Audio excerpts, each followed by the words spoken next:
Sean Dyche has continued to ask for clarity around the handball rule. He was critical of the decision to award a penalty in Everton's defeat to Manchester City at Goodison Park last night. Let's speak to our reporter, Vinny O'Connor. Good afternoon to you, Vinny. Another chat then with Sean Dyche, who was pretty cross last night. Has he calmed down yet? He's calmed down, Rob, but I think there's a general feeling around Everton that they're not getting decisions going their way so far this season. Go back to the first game of the season and Michael Keane having a goal ruled out in the game at home to Fulham for a foul by James Tarkowski on Leno. And effectively, Leno caught the ball, then dropped it as he landed on Tarkowski. Keane put the ball in the back of the net, but referee Stuart Atwell had already blown up for the foul and took the decision effectively out of VAR hands. And then there was the situation in the Merseyside derby where Konate pulls back Beto, who was on the break. It seemed a certain yellow card. It would have been a second yellow card for Konate. He wasn't shown that, therefore wasn't sent off, whereas Ashley Young had been sent off in the first half for two bookable offences. In the game at Spurs, VAR sent the referee to the monitor for contact. Andre Gomez on Emerson Royale, which then went to the VAR, ratified it, ruled out Dominic Calvert-Lewin's goal.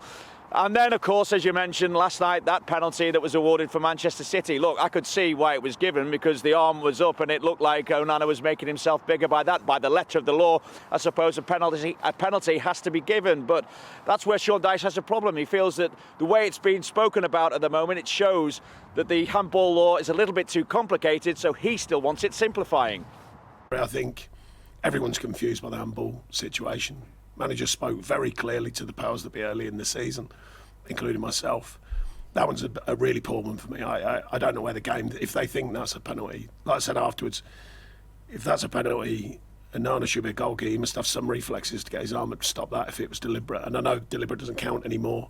And natural, you know, when your arms are up, it's all nonsense. At the end of the day, it should do back to the old days. If it's deliberate, you can tell. Referees, that's why they're referees. That's why they have the experience, the feel of a game, the knowledge of a game, or should do.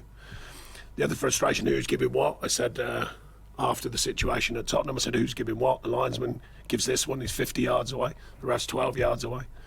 I don't see that. We've just had the opposite happen at Tottenham, which you know. So I think it's more the confusion. I think they're under enough scrutiny anyway, referees. They're on about putting the microphones on them, all sorts of mad stuff. I don't know why. I think we should be taking it away, allowing them to referee the game and giving them a bit more use of their knowledge, you know, their understanding of the game, and putting these rules so that basically is everyone can just, oh, but the rule states. And, you know, football's always had a kind of interpretation side of it. You know, that's part of officiating such a topsy-turvy sport, and I still think there should be a little tolerance of that. And I think last night I'd be amazed if most referees deep down would go, that can't be a penalty. Well, that defeat, Vinny, means they are a point clear of Luton, having played a game more as well at the moment at the halfway stage of the season. Is Dyche concerned about the position they're in? I don't think so, because I think he'd have probably taken that when they were hit with a 10-point deduction. I suppose the disappointment is that they had opened up a 7-point gap, and those two defeats against Spurs and Manchester City have brought them right back towards the drop zone. At the same time, of course, there's been no discernible drop-off in performances. You could argue that they deserved all 3 points against Spurs, and they weren't disappointing against Manchester City either. Maybe a few little details, certainly in the goals that they conceded last night as well. So Sean Dyche still happy with performances and full of the belief that if they can maintain performances, then once again the results will come. Don't forget, of course, prior to these two defeats, they were on a run of 4 straight wins. No, I think it's reality. If you look when we got the 10 points taken, where we were then and where we are now, I think there's a pretty healthy shift. We don't know the outcome of what might come next. We'll have to wait and see.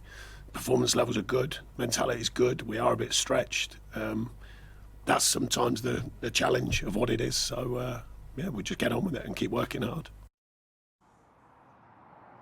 Yeah, Sean Dyche is right. The squad is stretched at the moment, but perhaps a little bit better news on the injury front today. Ashley Young, I should say, was out on the grass, training by himself with one of the physios, but nevertheless showing that he's on his way back. Sean Dyche says there's still a little bit of a way for him to go before he's back joining in with the group as well. On top of that, Decore, he says, is touch and go for the weekend. So again, looks like he's not too far away from a return to action. Everton have certainly missed him.